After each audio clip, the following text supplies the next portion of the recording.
180!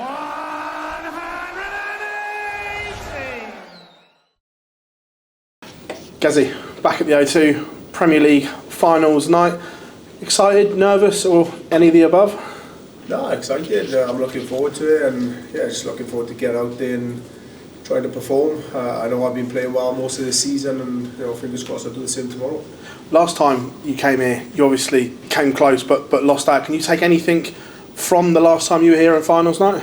Yeah, I probably don't take anything for granted because I felt like I was favoured for that, and I deserved to win. But it's all on the night. Doesn't matter how well you played leading up to the finals. You need to perform in the semi and the final. In the O2. So I need to be fully focused in both games, and fully focused on the first game tomorrow. Fingers crossed I'll come through that one, and then concentrate on the final as well. Obviously, playing Luke Littler, it could have been Luke Humphries, but throwing away a really good lead last week in Sheffield. Is that playing in your mind at all that you could have been third and not fourth in the table? No, I wanted to be fourth. I wanted to break. Before the final, just to chill out. So for me, I wanted to win last week, but if I didn't, I'd prefer to finish fourth. So it was a blessing in disguise. Look, we know that you're threatening something brilliant again. The big averages are there. It's just that minuscule away. Do you think tomorrow could be the catalyst for what could be an incredible year if it all goes well? Yeah, definitely. But it's all on tomorrow night. I'm not worried about the rest of the year. It's just fully focused on my first game tomorrow, and then if I get through that one, look forward to the final. But it doesn't matter how well you played or if you play rubbish the rest of the year. Just tomorrow night is my main focus. In January, when the lineup was announced, you and Nathan got a lot of criticism for being included, and you two both here on finals night. Is that nice to stick a finger up at everyone that said you shouldn't have been in? No. I think people deserve to doubt the fact that me and Nathan should have been in. I wasn't in the best of form. Nathan wasn't either. But I'm just glad that I proved to myself that I've still got the game in me, and when I'm positive and I'm in the right frame of mind, that I can beat anyone and I can still play to the high standards that I know I can. But on the other hand, me and Nathan, the doubters said that we shouldn't be in there, and we could be the two that are in the final. Cheers, Gazzy. Thank you. No worries. Hi, Gazzy. Do you actually relish those big matches against Luke Littler? Because it seems as though there aren't many people that particularly enjoy playing him. Do you? It's not a fact of playing Luke Littler. I just relish the big games. It doesn't matter who you're playing. I need that added pressure. I need that added energy, and the feeling of the big games, the big semi-finals, the big finals, and that's when I find my best stuff, and that's when I seem to perform. So I know I'll be fully focused tomorrow, and I will be giving 110%, and I will perform better tomorrow night than I have all the way through this Premier League. Is that maybe the difference between this year's Premier League and in previous years? You've been able to get yourself up for those big occasions, and that's what's got you here to the O2?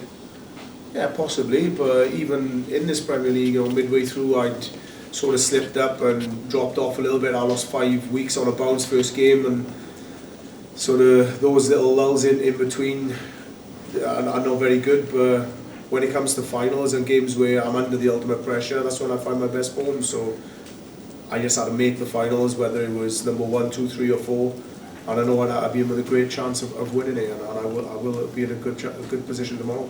You've alluded to the fact that you've been pretty happy with your form generally, and you sort of think that you're on the edge of that next big burst. Could a big performance and potentially a win tomorrow night be the catalyst you need for a cracking end to the year and to get that next run going? Yeah, well, like I said, I need these big games to get me focused, and if it's a first round of a Pro Tour or a European, sometimes I haven't got the urgency and I haven't got the will sometimes, but when it comes to these big games and the big occasions with big crowds, I know I'll turn up. Okay, thank you. Gazzy, what's the mindset like coming back here compared to 2 years ago? Because it feels like a lot's changed in terms of the crowd perception and your own sort of approach to the Premier League. Yeah, it's been brilliant this year. Every venue really that I've been to, or at least 90% of them, they've all shown me great support and been right behind me, and have showed on the stage as well. I've been hitting 9 darters, winning nights and performing really well, and fingers crossed I'll get the same reception tomorrow. Luke's obviously defending champion and title favourite for tomorrow. Do you feel like all the pressure is on Luke? Possibly, maybe you should ask him that, but I don't feel any pressure at all. You know, it's a good thing over the last couple of years, whether it's semi-finals, finals, big majors. I don't really feel the pressure, but I can seem to get myself ready for these big games though. Tell us about your preparation since last week. I know you were frying fish earlier in the week, weren't you? Yeah, so it was bank holiday Monday. It was quite busy. I had to go in, give them a hand. So it was 3 of us in there, my daughter, my niece as well. And yeah, it was absolute run from the minute we opened till I left at like 3 o'clock, and then it just carried on right through the night. But I enjoyed doing it. I enjoy just getting in there, getting my hands dirty, cooking up some fish, and meeting the people that probably come there to see me rather than eat the fish. But it's good when they're buying the food as well. Does that take your mind off darts as well? Does that help to take your mind off it? Yeah, obviously being in there, it is quite busy, and stops me thinking about darts too much. But I've got other things going on as well. Doing a little bit of property, and whether I'm playing snooker or doing something else, I've got a couple of different things to try and keep me focused. Because at the end of last year you told us that this year we'd see a different version of you, and to be fair to you, we have seen it. Has it felt different when you turned up to tournament? Do you feel like a different person compared to last year? Yeah, because I know the way sometimes I turn up to events or turn up to venues, and I can feel sometimes that I'm not in the right frame of mind, and that's my own downfall. And this year hasn't been that way. I've been a lot more positive and focused and determined to just turn up and perform, and it just feels a lot better this year. And why is that? Why is that change of mindset? Obviously I had a little bit of help before the World Championships, seeing a sports psychologist, and he sort of put me on the right path and made me think a little bit differently, and yeah, just sort of ways to think while I'm on stage as well as off stage.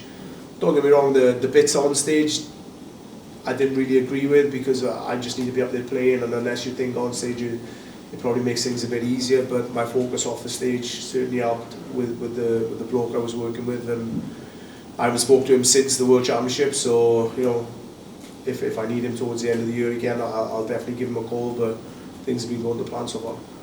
This year we've seen big wins, we've seen titles, 9 darters. How close are you now to the best version of you, your top level? I think it's quite a way to go. I've not really performed at my ultimate best, and I know I've got a lot more gears, and I've got a lot more in the tank. And yeah, if I bring that out tomorrow, then there's no reason, or there's someone's going to have to play out of their skin to beat me. So yeah, hopefully that will happen. Good luck tomorrow. Thank you. Yeah, to attract younger audience, should darts adopt online entertainment formats like such as TikTok challenges, similar to esports? Would you be interested in taking part? Would I be interested in taking part in TikTok competitions? Yes, such as. I'm not sure. It depends what it is. I'm open to anything, but possibly. Thank you. And if you were talking to young darts players just starting out, what's the major things you'd tell them to help them succeed?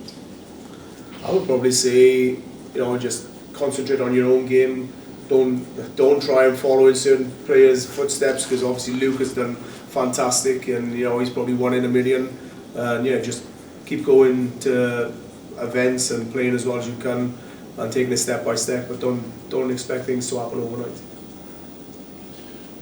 Guess you had that fantastic winning run against Luke. Does it matter that the spell has been broken, if you like, or is it more a case of you're going in tomorrow night having beaten Luke? Is it 7 times out of 9, I think, or something? But overall, you've got a much better recent record against him than the other way around. Yeah, but it was obviously it was going to come to an end. So I'd rather it be that he've won 2 now out of the 9, rather than me being 9-0 up and then he go and turn me over in the O2. So hopefully I get myself back on track and get back on top of Luke tomorrow. Luke's big fish celebration has become a thing. What's the biggest fish you sell in your fish camp? Is it a jumbo haddock or something? Yeah, I think it's a decent sized fish. We only sell cod. We did try haddock, but not many people like it. But we probably sell like a 14-ounce fish, which is quite big. Thank you.